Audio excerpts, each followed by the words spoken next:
এখন পেরে নিয়েছে, তো এটা এখন নিয়ে যাব।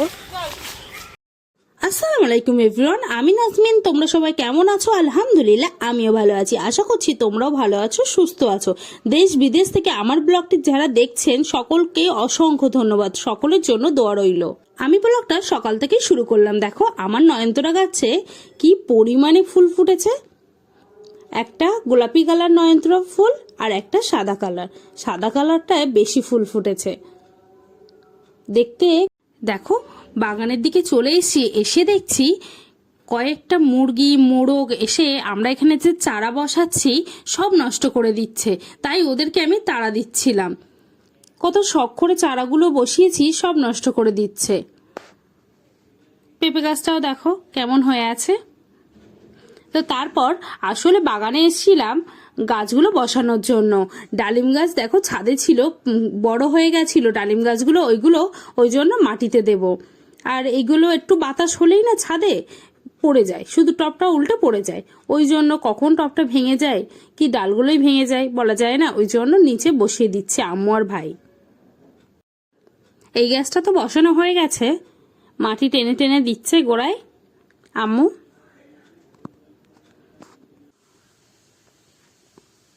এই টবে হচ্ছে ছিম গাছ বসানো হয়েছিল, সেটাই আমাকে হচ্ছে ছাড়িয়ে দিতে বলেছিল, তা আমিও ছাড়াচ্ছিলাম। আর দেখো টব থেকে বের করে নিয়েছি। ছিম গাছটা আম্মুও ছাড়িয়ে নিচ্ছে, একদম জড়িয়ে গেছিল। কয়েকদিন আগে ছাড়ালে হয়তো ঠিক হতো।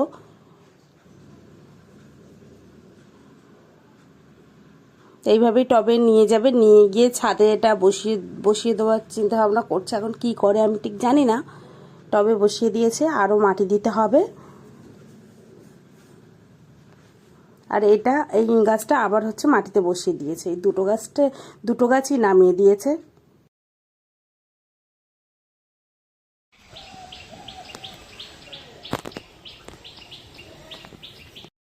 আম্মু আমাকে বললো বালতিটা নিয়ে আসার জন্য, তারপর এই গাছগুলোয় পানি দেওয়ার জন্য। তো দেখো আমি দিয়ে দিচ্ছি অল্প অল্প করে। এটা দেওয়ার পরে পাশেরটাও দিয়ে দেব। তো দুটো গাছে দিয়ে দিয়েছি। যেহেতু ওই এখনই বসানো হয়েছে, পানি না দিলে হয়তো গাছটা নষ্ট হয়ে যাবে, ওই জন্য। আর ছাদে এই এলাচ গাছটা ছিল, তো নষ্ট হয়ে যাচ্ছিল। কতদিন পরে এলাচ আছে আমি শুনেছি যে 3 বছর পর, তাই এই মাটিতে বসিয়ে দিয়েছি। আর দেখতে দেখতে হঠাৎ দেখছি গাছে একটা মোচা ধরেছে। কিন্তু গাছটা অনেকটা লম্বা বলে পাড়া খুব সমস্যা হচ্ছিল, তাই ভাই গিয়ে হচ্ছে নিয়ে আসতে গিয়েছে লগা। দেখো পড়ে কতটা নষ্ট হয়েছে। গাছটা এত লম্বা যে পারা যায় না। তা ভাই বলছে তাহলে আমি পেরে দিচ্ছি, তাই ও পারছিল। আর এত উঁচুই ছিল যে ভাইয়ের পারতে খুব সমস্যা হচ্ছিল। ও চেষ্টা করছিল যে মোচাটা পেরে নেই, তো এরকম ঘুরিয়ে ঘুরিয়ে পারছিল।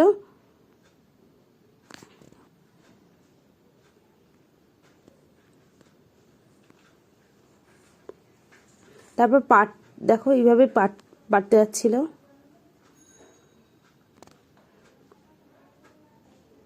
পারতে পারতে একটু ঘুরিয়ে ঘুরিয়ে পারতে গিয়ে না একটু ভেঙে মতো গেছে। ওই জন্য বললো যে বেকার রেখে কী হবে, পেরেই ফেলি। দেখো এই কলাগুলো পুরো ভেঙে গেছে। এইভাবে ভেঙেছে বলে আম্মু তো ভীষণ বকছিল ভাইকে। তারপর আমি মোচা নিয়ে চলে আসছি। দেখো মোচাটা কিন্তু খুব বড় সাইজ ছিল, তো এটা নিয়ে আমি বাড়ির দিকে চলে আসছি। এত মশা ছিল কি বলবো, ভীষণ পরিমাণে মশা ছিল। ভাই মোচা পড়ার পরে আম্মু বলছে পেঁপেগুলো পেরে নিতে। তা ভাই আবার হচ্ছে ওইগুলো পেঁপেগুলো পাড়তে গেছে। তা আমিও ভাবলাম তাহলে আমিও একটু দাঁড়িয়ে দেখে নেই। দেখছি পাকা পেঁপে পাড়তে গিয়ে দেখছে হচ্ছে খেয়ে নিয়েছে পাখিতে। দেখো পাখি একদম নষ্ট করেছে। তারপর কাঁচা পেঁপেগুলো তুলে নিল।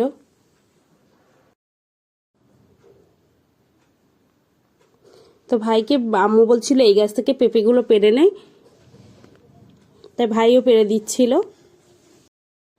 ভাই পেঁপেগুলো পেরে নিচ্ছিল। এইভাবে পারতে খুব সমস্যা হচ্ছিল, কারণ বড় পেঁপেগুলো পারতে চাইছিল আর ছোটগুলোও পড়ে যাচ্ছিল। দেখো এই পেঁপেগুলো পেরেছে। তারপর আম্মু আমাকে বললো বালতিতে তুলে রাখার জন্য, তো আমি একটা একটা করে বালতিতে তুলে নিচ্ছিলাম। দেখো সব কটাই আমি তুলে নিচ্ছিলাম। তো আমি এইভাবেই পেঁপেগুলো তুলে নিচ্ছি।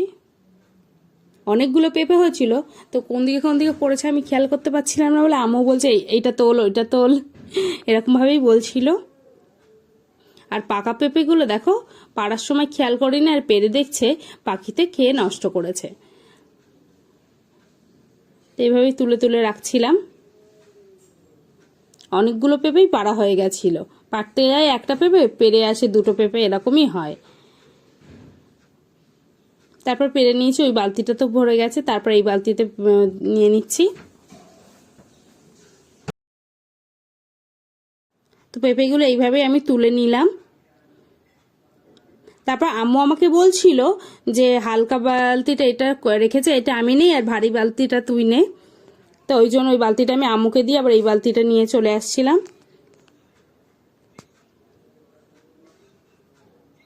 পেঁপে পেড়ে বাড়ি চলে আসছিলাম, আর তোমাদের সাথে এটাই বলছিলাম, এত মশা ছিল কি বলবো, ভীষণ মশা। যাই হোক, পেঁপে পেড়ে বাড়ি চলে আসছি এটাই। তারপর আম্মুকে বলছিলাম এসব, বাড়িতে নিয়ে চলে এসছি। দেখো ছাদেতে চলে এসছি, এসে দেখছি গাছগুলোয় তো পানি দেওয়া হয়নি। আমি কিন্তু তাড়াতাড়ি করে পানি এনে আম গাছটাই দিয়ে নিলাম। আম গাছটায় দেওয়ার পরে ড্রাগন গাছটাও দিয়ে নিচ্ছি। এই ড্রাগন গাছটাও দিয়ে নিলাম। আম্মু বলছিল প্রতিটা গাছেই পানি দিয়ে নিতে, তা আমি সেই মতনই দিয়ে নিচ্ছি। সারাদিন টুকটাক কাজ করার পরে যদি সন্ধ্যাবেলায় একটু মোগলাই হয়, খারাপ কিন্তু হয় না। কি ঠিক বললাম তো? আজকে ভাই এনেছিল মোগলাই, এগ মোগলাই। আজ সন্ধ্যায় এগ মোগলাই হবে খাওয়া দাওয়া। আমি, বাপি, ভাই, আম্মু, আমার ছোট ভাই বোনরা সবাই মিলে একসঙ্গে এগ মোগলাই খাওয়া দাওয়া করব রাত্রেবেলা। আমার সব থেকে বেশি পছন্দ এগ রোল, কিন্তু ভাবলাম অনেকদিন মোগলাই খাওয়া হয়নি, তাহলে মোগলাই আনতে দেই। এইভাবে খাওয়া দাওয়া করছিলাম, আমার ভীষণ ভালো লাগছিল। আমার ভিডিও যদি ভালো লাগে অবশ্যই সাবস্ক্রাইব করবে, লাইক করবে, কমেন্ট করবে, শেয়ার করবে। কমেন্টে অবশ্যই জানাবে কে কোথা থেকে আমার ভিডিও দেখছো। নেক্সট ভিডিও দেখা হবে।